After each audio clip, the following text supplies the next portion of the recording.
BRS ప్రజల పక్షాన ప్రజల గొంతుకై నిలబడుతుందన్నారు వర్కింగ్ ప్రెసిడెంట్ కేటీఆర్. ఎన్నికల ఫలితాల అనంతరం ఆయన తొలిసారి సొంత నియోజకవర్గం సిరిసిల్లలో పర్యటించారు.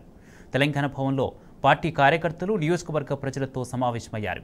ఎన్నికల్లో కాంగ్రెస్ ఇచ్చిన హామీలను నెరవేర్చకపోతే ప్రజల తరపున బీఆర్ఎస్ పోరాడుతుందన్నారు. తెలంగాణకు ఒకే ఒక్క గొంతు, ఒకే ఒక్క ఆశ కేసీఆర్ మాత్రమేనన్నారు. ప్రస్తుతం తాత్కాలిక బ్రేక్ మాత్రమేనని, ఎట్టి పరిస్థితుల్లోనూ కేసీఆర్ను తెలంగాణ ప్రజలు వదులుకోరని కేటీఆర్ స్పష్టం చేశారు. కాంగ్రెస్ ఇచ్చిన హామీలను ప్రజలు రాసి పెట్టుకున్నారని, ఆ హామీలను నెరవేర్చేలా బీఆర్ఎస్ మళ్లీ ఉద్యమ బాట పడుతుందని స్పష్టం చేశారు. ఎన్నికల సమయంలో సిరిసిల్ల నియోజకవర్గంలో డబ్బులు పంచను, మద్యం తాగించను అన్న మాటలకు కట్టుబడి ఉన్నారని కేటీఆర్ చెప్పారు. తన మాటకు విలువనిచ్చి ఇటు ప్రజలు కూడా సహకరించి అందించి గెలిపించారన్నందుకు కృతజ్ఞతలు తెలిపారు.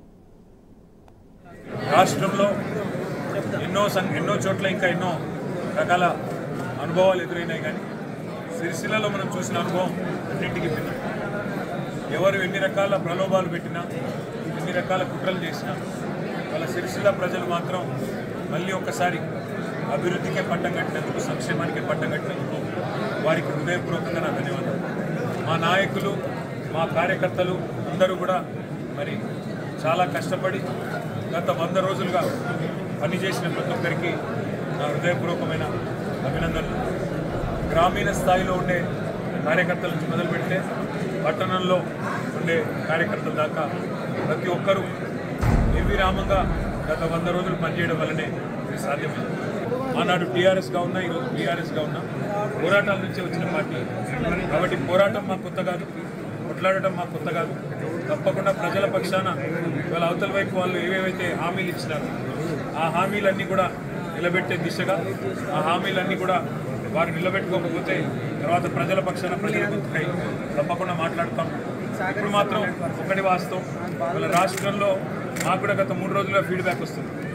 అయ్యో కేసీఆర్ గారు ముఖ్యమంత్రిగా లేరా, ఈ ప్రభుత్వం పోయిందా అనే మాట ఇవాళ కాంగ్రెస్ పార్టీ కోటేసిన ఓటర్లు కూడా చెప్తా ఉన్నారు. సరే జరిగింది ఏంది అనేది పక్కన పెడితే ఇది వాస్తవం.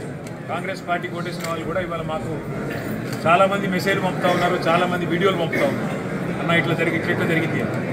నా విజ్ఞప్తి ఏమంటే ఇవన్నీ కూడా రాజకీయాల్లో, ముఖ్యంగా పవర్ పాలిటిక్స్లో అధికారం రావడం పోవడం చాలా కామన్. దీని గురించి బాధపడవలసిన అవసరం లేదు. నిరాశ ఉంటుంది, ఖచ్చితంగా ఉంటుంది. ఎందుకంటే మనం ఆశించిన ఫలితం రాలేదు కాబట్టి నిరాశ ఉంటుంది, కానీ బాధ అవసరం లేదు. ఎందుకంటే ప్రజలు మనకు కూడా 2 సార్లు అవకాశం ఇచ్చారు కాబట్టి దానికి బాధపడవలసిన అవసరం కానీ భయపడవలసిన అవసరం కానీ అంతకంటే లేదు. వాళ్ళ 39 మంది ఎమ్మెల్యేలు ఇచ్చినారు ప్రజలు మాకు కూడా.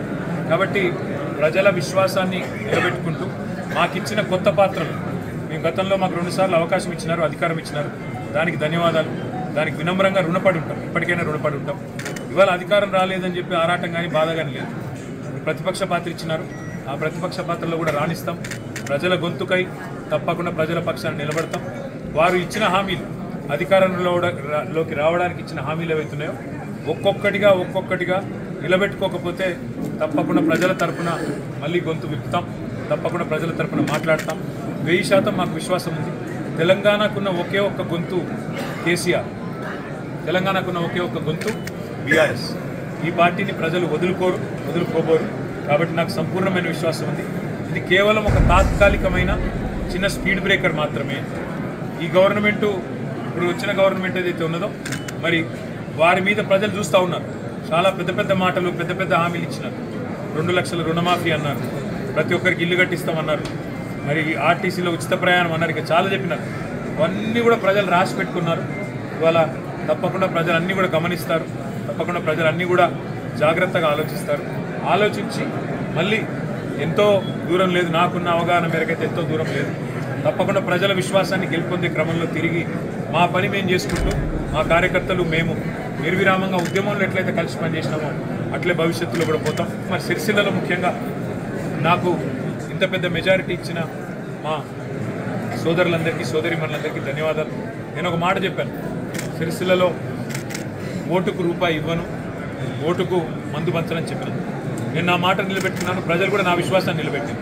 అందుకే సిరిసిల్లలోని ప్రతి అన్నకు, తమ్ముడికి, ప్రతి చెల్లెకు, ప్రతి అక్కకు నా శిరస్సు